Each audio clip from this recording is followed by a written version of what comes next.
Mattam service സഹകരണ bank ശതാബ്ദി നിറവിൽ. ഒരു വർഷം നീണ്ടുനിൽക്കുന്ന ശതാബ്ദി ആഘോഷങ്ങൾക്ക് ജൂൺ 15-ന് തുടക്കമാകുമെന്ന് ഭാരവാഹികൾ വാർത്താസമ്മേളനത്തിൽ അറിയിച്ചു.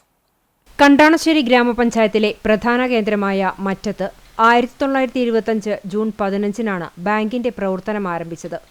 മറ്റം, ആളൂർ, കണ്ടാണശ്ശേരി, നമ്പഴിക്കാട്, പന്നിശ്ശേരി, അരിയന്നൂർ എന്നീ മേഖലകൾ പ്രവർത്തന പരിധിയായി വരുന്ന ബാങ്ക് കാർഷിക ആവശ്യങ്ങൾക്കുള്ള വായ്പകൾ നൽകി കാർഷിക മേഖലയെ സമ്പുഷ്ടമാക്കുന്നതിനായാണ് ആരംഭിച്ചത്. വാടക കെട്ടിടത്തിൽ പ്രവർത്തനത്തിന് തുടക്കം കുറിച്ച ബാങ്ക് ഇന്ന് സ്വന്തം സ്ഥലത്ത് പടുത്തുയർത്തിയ ഇരുനില കെട്ടിടത്തിലാണ് പ്രവർത്തിക്കുന്നത്. ഹെഡ് ഓഫീസിന് പുറമെ കണ്ടാണശ്ശേരിയിൽ ബ്രാഞ്ചും ആളൂരിൽ എക്സ്റ്റൻഷൻ കൗണ്ടറും പ്രവർത്തിച്ചു വരുന്നുണ്ട്. കാർഷിക വായ്പയ്ക്ക് പുറമെ വ്യക്തിഗത വായ്പ, വസ്തു പണയ വായ്പ, വ്യവസായ വായ്പ എന്നിവയാണ് പ്രധാനമായും ബാങ്ക് നൽകുന്നത്. കൂടാതെ സ്വർണ്ണ പണയ വായ്പയും പ്രതിമാസ സമ്പാദ്യ പദ്ധതികളും നടത്തുന്നുണ്ട്. 73.36 കോടി നിക്ഷേപമായുള്ള ബാങ്ക് 44.48 കോടി രൂപ വായ്പയായി നൽകിയിട്ടുണ്ട്.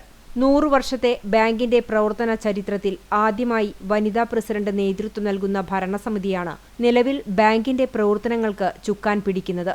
ജൂൺ 15 ഞായറാഴ്ച ഉച്ചതിരിഞ്ഞ് 3:30-ന് മറ്റം കരിസ്മ പാലസ് ഓഡിറ്റോറിയത്തിൽ നടക്കുന്ന ചടങ്ങിൽ സംസ്ഥാന പ്രതിപക്ഷ നേതാവ് വി.ഡി. സതീശൻ ശതാബ്ദി ആഘോഷത്തിന് തിരിതെളിയിച്ച് തുടക്കം കുറിക്കും.